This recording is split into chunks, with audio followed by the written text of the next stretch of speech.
Dan Assalamualaikum, salam kripto. Okay, so semalam saya ada buat live stream.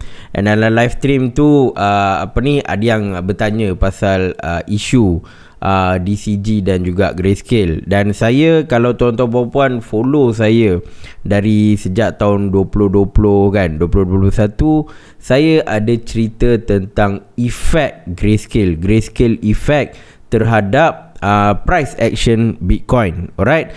Dan since that apa yang saya sebut dulu adalah the reason why orang pelabur berminat dengan GBTC ataupun Grayscale Bitcoin adalah sebab premium, keuntungan yang dia dapat daripada premium. Dan sekarang ini premium tu dah hilang. Alright, premium tu dah hilang. And basically Grayscale tak buat apa-apa pun. Alright, they are not making money. Alright, so sekarang ni tajuk yang saya nak bawa dekat tuan-tuan puan-puan ni adalah untuk tuan-tuan puan-puan fahamkan. Sebab sekarang ni walaupun kita nampak market tengah naik, alright, market tengah naik cantik, tetapi ada satu perkara yang masih lagi tak settle, dan diharapkan benda ni settle secepat mungkin lah. Alright, so this is the thing yang saya nak cerita. Bagaimana spot ETF ni boleh menyelamatkan DCG dan juga Grayscale. Alright, so memang kita nampak DCG dalam bahaya, Grayscale dalam bahaya. Ya betul, tapi sebenarnya dia hanya perlu satu langkah mudah je untuk menyelamatkan keadaan ni. So sebelum tu saya nak cerita sikit lah apa benda GBTC ni. Alright, so GBTC ni dia adalah Bitcoin Fund ataupun kita panggil tabung amanah lah dalam bahasa Melayu. And mereka adalah whale yang terbesar di dunia. Sebab apa? Sebab mereka ada 640,000 ketul Bitcoin, alright, dalam fund dia orang lah. Alright, so nilai dia sekarang ni dengan harga sekarang ni adalah sekitar 19.25 bilion lah. Alright, and time Bitcoin naik ke 69,000 macam tu, nilai dia almost 40 bilion macam tu. Alright, still mereka ada pegangan yang besar. Alright, so dalam program GBTC ni mereka berperanan penting lah untuk naikkan harga Bitcoin dari tahun 2020 which is around 10k ke 64,000. Okay, so mereka memainkan peranan yang sangat penting time tu lah. Sebab apa? Time tu ada GBTC Premium. Alright, so saya nak refresh balik lah apa tu GBTC Premium. So dulu saya ada cerita lah pasal Grayscale effect ni. Tuan-tuan puan-puan boleh search video lama saya. Kalau saya tak sempat letak dekat link kat atas ni, boleh search video lama saya. Alright, so dan ini adalah poin keempat ni paling penting. GBTC tidak boleh ditebus kepada BTC. Alright, inilah masalah yang membelenggu program Grayscale Bitcoin sekarang ni. Alright, so kenapa dulu orang nak invest ke GBTC? Why? Sebab konsep dia mudah. Alright, saya dah simplify dah untuk pemahaman tuan-tuan puan-puan. Bayangkan tuan-tuan puan-puan ada 100,000. Alright, so kita bagi duit tu kepada Grayscale. Alright, 100,000 tu kita boleh je beli direct dekat Binance ke ataupun dekat mana-mana exchange. Alright, but then kadang-kadang orang dia macam pelabur-pelabur besar ni, bila dia ada banyak duit dia malas. Dia malas nak beli Bitcoin. Sebab apa? Beli Bitcoin ni sebenarnya dia ada certain proses yang kita panggil due diligence yang kita kena buat sendiri. Kita tak boleh nak harapkan pihak ketiga dan sebagainya. Contoh, bila dah beli Bitcoin, kita antara biar dekat exchange, alright, ataupun kita boleh simpan dekat custodial wallet. Alright, so yang orang-orang kaya ni, geng Wall Street ni, dia malas nak buat macam tu. Okay, and dia juga tak percayakan exchange. Alright, sebab yelah macam Binance tu CZ punya, dia nampak ni China punya kan. So dia nak something yang orang dia, orang US sendiri punya company dan sebagainya. So that's why mereka choose Grayscale. So bila bagi duit dekat Grayscale, Grayscale ni akan guna duit kita lah. Let's say in this case pelabur lah kan. Alright, duit kita ni untuk beli Bitcoin dan dia akan masukkan dalam diorang punya trust fund. Alright, tabung Bitcoin lah dalam bahasa Melayu. Dia masukkan dalam tabung. So Bitcoin yang masuk ke dalam tabung tu memang akan kekal ke dalam tabung tu lah. Alright, So sebagai balasan, sebab yelah orang dah bagi duit dekat dia untuk beli Bitcoin dan sebagainya, takkan orang tu tak dapat apa-apa. So dia bagi saham, saham Grayscale yang bernama GBTC. Kalau Ethereum ETHC ke something like that lah. Alright, so dia akan bagi saham yang mirip kepada underlying asset of that crypto. So syarat dia senang je. Dia akan lepaskan saham tu 6 bulan. Alright, 6 bulan. So contoh kalau kita bagi duit dekat dia Januari, so bulan Julai baru kita akan dapat GBTC ni untuk kita dagangkan dekat pasaran saham. Alright. So katakan premium GBTC ni adalah 20% premium Jadi kalau kita bagi 100,000 dekat Grayscale, lepas 6 bulan guaranteed kita akan dapat 120,000. Ni consider guaranteed profit. That's why investor besar, institution investor banyak bagi duit dekat Grayscale dan juga GBTC. Sebab bagi dia orang 20% guaranteed profit ni memang rugilah kalau tak invest. Alright. So apa yang berlaku bila ramai dah beli GBTC, alright, dia dah jadi satu keadaan di mana lebih ramai orang yang memiliki Grayscale yang dibeli direct, memiliki GBTC yang dia beli direct daripada Grayscale daripada orang yang beli GBTC dekat pasaran saham. Alright, so apa yang berlaku?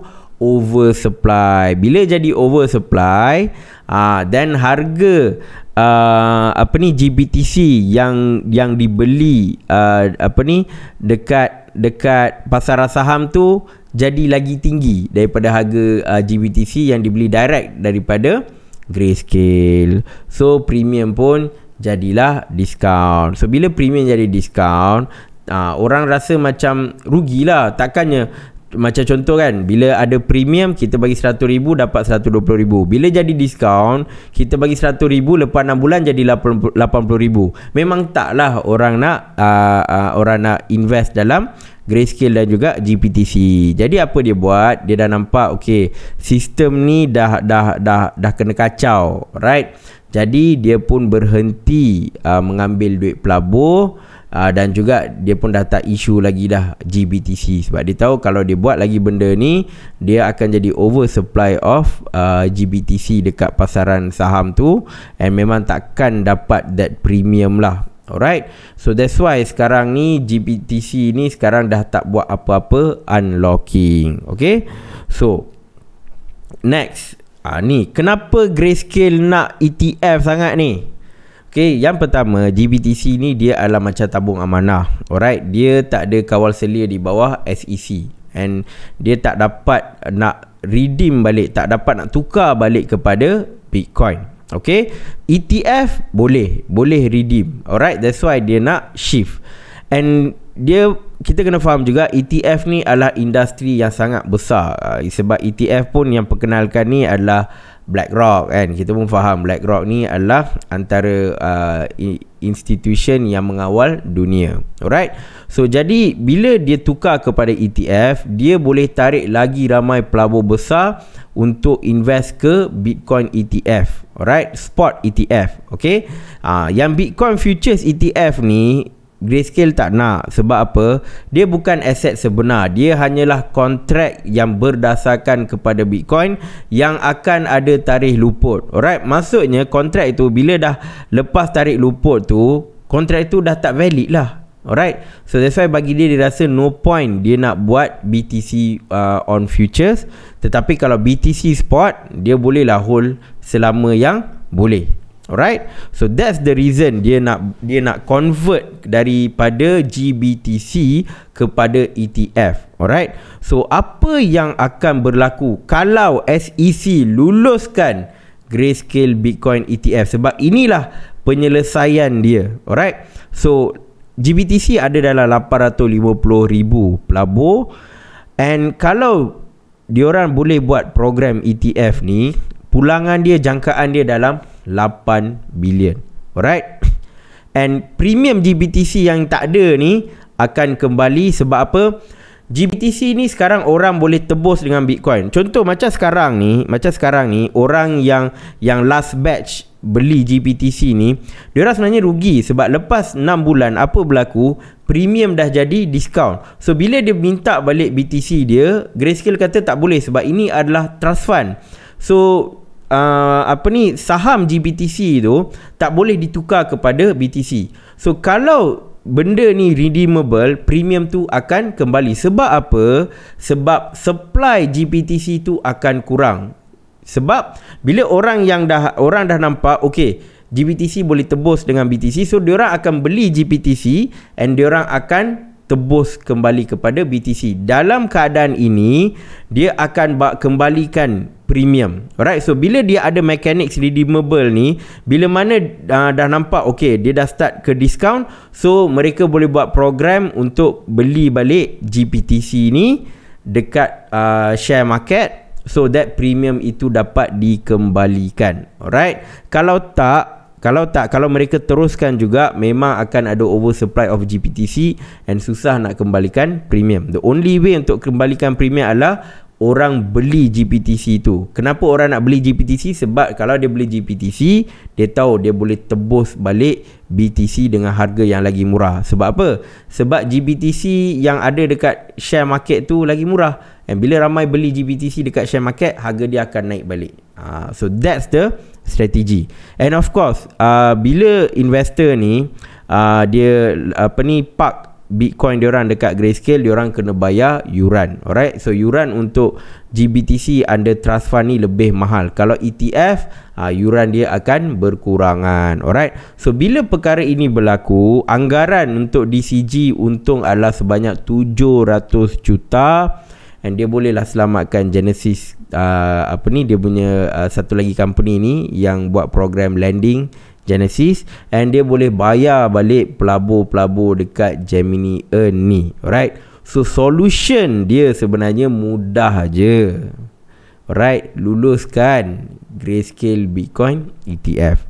So Mamat Gary Gensler ni, chairman SEC ni, dia tak nak luluskan ETF sebab isu ni boleh settle mudah je. Kalau dia boleh bagi ETF untuk fake Bitcoin ataupun yang derivative Bitcoin, futures Bitcoin ni, apa salahnya bagi ETF dekat spot? Alright, so itulah cerita dia sebenarnya. Benda ni mudah je nak settle. Ni tengok, ni kata Grayscale tells SEC that turning biggest Bitcoin fund into ETF will unlock 8 billion. So dia sebenarnya, SEC ni memang tipu lah bila dia kata dia nak melindungi pelabur. Sebenarnya tak, dia tak nak melindungi pelabur. So apa, isu ramai yang ada isu sekarang base sebabkan Grayscale ni lah, especially dia punya Gemini punya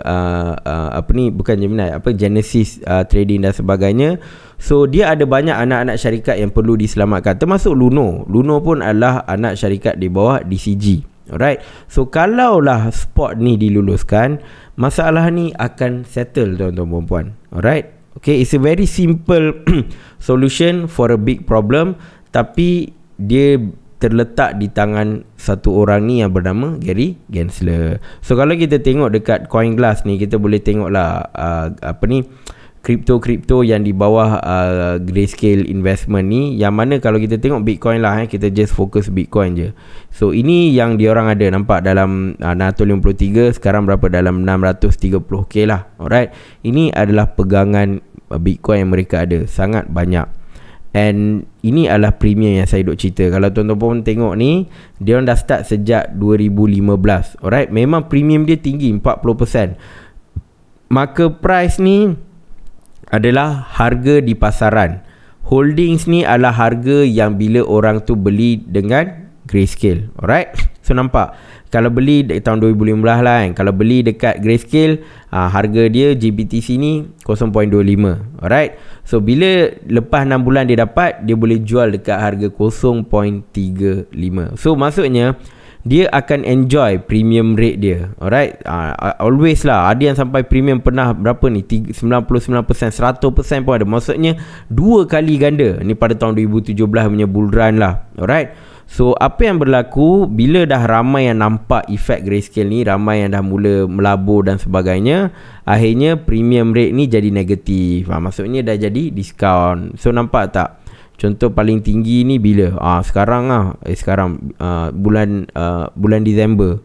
Right, 47%. Ibaratnya kalau orang tu beli direct dengan grayscale ni, harga dia $15. Alright, tapi kalau beli dekat pasaran saham 7.98. So doesn't make sense lah. Beli untuk $15, lepas tu boleh jual pada harga $7. So siapa nak? Alright. So oleh sebab itu diorang pun dah tak buat unlocking. Maksudnya diorang pun dah tak buat pembelian Bitcoin. Sebab inilah whale yang kalau dia beli Bitcoin, dia boleh push lagi harga ke atas. So last unlocking bila? 2021. So which is kita kena tolak 6 bulan lah, which is February lah. February 2021 adalah last dia buat pembelian Bitcoin lah daripada duit-duit pelabur. Okay, so inilah sedikit sebanyak info yang saya nak update dekat tuan-tuan puan-puan. Sebab apa? Sebab ramai yang mungkin confused kan, apa sebenarnya isu DCG ni dan sebagainya, dan kita tak nak fokus isu, kita nak fokus kepada penyelesaian. Walaupun bukan di tangan kita, penyelesaian ni adalah di tangan Chairman SEC Gary Gensler, tapi saya nak tuan-tuan puan-puan faham apakah efek yang berlaku kalau isu ni disettlekan. Alright, sebab kalau dia luluskan ETF, problem solve. Grayscale akan start balik program pembelian Bitcoin secara besar-besaran, and then yes, harga kripto boleh naik balik ke 60k ke 100k ke kan. Sebab ini memang whale yang terbesar, and kalau diorang activate balik program diorang, demand untuk Bitcoin tu, demand dekat spot market akan meningkat. Alright, but then as of now kita tak nampak benda ni berlaku, and Grayscale ni or DCG ni sedang membeli masa. Alright, sebab dia tak ada revenue yang banyak buat masa sekarang, to be honest. Sebab contoh bisnes terbesar mereka adalah Grayscale. Kalau Grayscale tak terima duit pelabur, macam mana Grayscale nak buat duit? Alright, maybe daripada fees lah kan, tapi tak banyak. Their main business adalah beli Bitcoin bagi pihak pelabur, and diorang boleh jual saham GBTC. That's the main business. Itulah yang memberikan duit dan pulangan yang banyak kepada DCG. Kalau main company DCG pun tak dapat nak operate, apatah lagi anak-anak syarikat dia. Alright, so ini yang saya nak tuan-tuan puan-puan fahamkan, di mana masalah yang masih tak settle lagi, beban yang masih belum dilunaskan lagi. Lebih kurang macam itulah. And benda ni nak settlekan simple je. Luluskan Bitcoin ETF, dah settle. Tapi Gary Gensler tak nak buat. Saya tak tahu kenapa dia tak nak buat. Dia tak pernah bagi sebab yang kukuh. Alright, sebab kalau dia adil, contoh tak ada isu dia nak luluskan futures ETF, tapi luluskanlah dua-dua. Tapi dia tak nak buat. Alright, sebab apa? Sebab dia tahu kalau dia luluskan memang harga Bitcoin akan naik lagi to the point maybe all this investor yang dah terlepas dulu tak sempat nak masuk. Alright, so pada pandangan saya, ini just pandangan saya, mungkin betul mungkin salah. Eventually maybe ETF ni akan diluluskan, tapi mungkin spot ETF ni mungkin akan diluluskan, but maybe bukan untuk Grayscale, maybe untuk BlackRock. Itu pandangan saya lah. Sebab benda ni benda yang positif untuk market kripto dan juga Bitcoin. Tapi saya rasa dia tak diluluskan sebab yang akan benefitnya adalah Grayscale. Grayscale is not BlackRock. Right, so itu saja sedikit sebanyak kupasan tentang isu DCG dan juga Grayscale. Hopefully tuan-tuan puan-puan dah faham tentang case ni, dan insya-Allah kita akan jumpa di dalam video akan datang. Assalamualaikum dan salam kripto.